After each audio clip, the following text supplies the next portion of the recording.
Hello po sa inyong lahat mga ka-crypto. Ako po si Pinoy Crypto Trader at sa video na ito ay atin pong pag-uusapan ang tungkol dito kay Bone, kung saan ay isa pong analytic platform ang nakapagsabi na itong si Bone ay posible pong malista kay Coinbase. Kaya yan, bago po tayo magpatuloy ay nais ko lamang po munang bigyang linaw ang aking disclaimer kung saan ang nilalaman po ng video na ito ay hindi po ito isang financial advice. For education and information purposes lamang po ang layunin nito.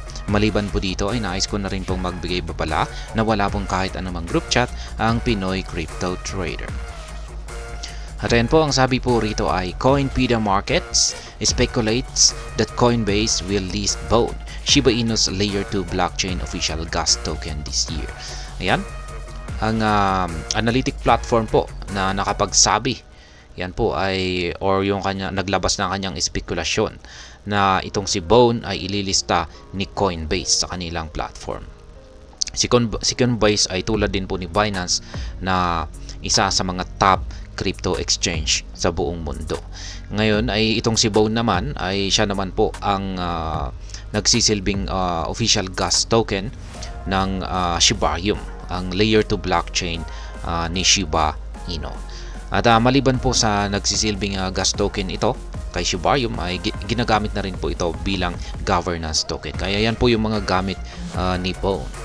At pwede pa natin i-stake itong si Bone.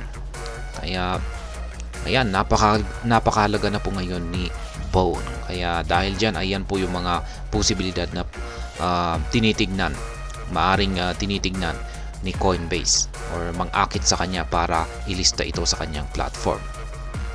Coinbase to list Bone this year. Ayan, mililista nga ba ni Coinbase itong si Bone sa kanilang platform sa taon na rin, sa loob ng taon na ito.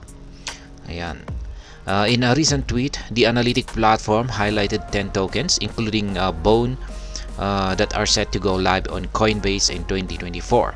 Other tokens in the list include Kaspa, Baby Dogecoin, Toncoin, Catcoin, Bitgert, Cookino, Neo, Relio Network, and Dogwifat. Kaya ayan, itong si Coinpedia Markets ay naglista po ng 10 mga tokens dito.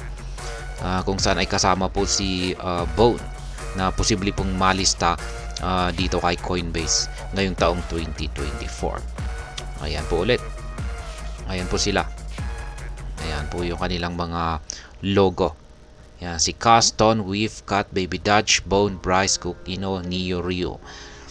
Ayan yung mga top 10 upcoming Coinbase listing. Ayan, possible Coinbase listing po ito ngayong taong 2024. Yan, sa mga bago lamang po rito at hindi pa nakakaalam kung ano nga ba ang kahalagaan ng listing na ito, ay dapat po nating malaman na kapag may isang crypto ayan, na nalilista sa isang exchange, lalong-lalo na kung sa isang napakalaking exchange katulad po ni Coinbase at saka Binance, ay nagdudulot po ito ng impact sa kanilang presyo, kung saan ay aangat po yung kanilang presyo. Yan po yung kadalasan na nalilista, yan po yung kadalasan na impact or epekto ng pagkakalista ng isang crypto sa isang malaking crypto exchange. Yan po kasi ay kapag nalista ang isang cryptocurrency sa isang exchange, ay nagdudulot po ito ng exposure sa mas maraming mga users. Mas maraming mga users ay magkakaroon ng access nito. Ayan, at bibili sila, kaya magkukos po ito ng demand at tataas yung kanilang presyo. Kaya yan, kasama po itong si Bone dito sa possible listing natin ngayon. Kaya pag nalista po siya ay asahan po natin na posible pong umangat ang presyo nito. Potential factors that could drive Bone's listing on Binance. Ayan, mali po ito, hindi dapat Binance, ito Coinbase. Dapat dito ay potential factors that could drive Bone's listing on Coinbase. Ayan po. For Bone Shiba Swap, Coinpedia Markets noted that Bone is Shibarium's utility token. Ayan, yung focus lamang po natin ay itong si Bone.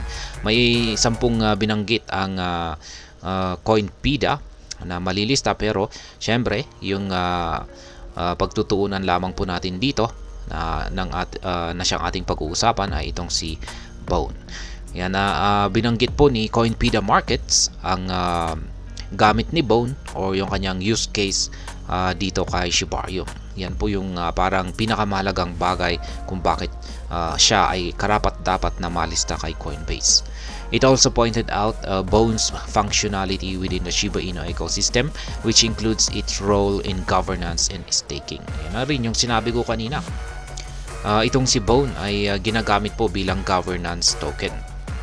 Kung pag sinabi po natin governance token ay ginagamit po ito sa pag-vote yan sa mga proposals. Kasi yung mga developers ay hindi naman po sila basta-basta magsasagawa or gagawa ng mga developments or projects. I-propose po muna nila ito sa community ni Shiba Inu. At yan, i-check po yan ng community ng Shiba Inu kung pagpapayag nga ba sila at sila ay magkakas ng kanilang vote. Magboboto po sila. At ang gagamitin po rito sa pagboboto ay syempre yung itong si Bone.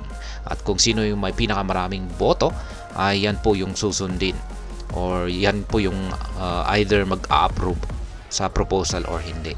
Yung staking naman ay yan, isa po itong passive income. Ipapasok lamang po natin sa kanilang staking platform at yan, kumikita na po tayo ng passive income dito kay Bone. Kumikita na po tayo ng reward. At nakakatulong po yan para sa security ng network. Nakakatulong po ito sa security ng network ng Shiba Inu ecosystem. Additionally, Coinpedia Markets highlighted the token's integration with popular domain startup D3 Global as another factor that could propel Coinbase to list the token this year. Ayan na rin yung isa pang binanggit dito ni Coinpedia Markets kung bakit posibleng i-consider ni Coinbase na ilista itong si Bone ngayong taon ito. Ngayong taong pong ito. At ito po yung sikat na domain startup na D3 Global. Yan, yung kanina lang yung pagkakaroon ng integration ni Bone dito sa domain startup na ito. Another factor that could motivate Coinbase to list Bone is the growing adoption of Shiba Inu's layer 2 blockchain, Shibarium. Ayan na rin.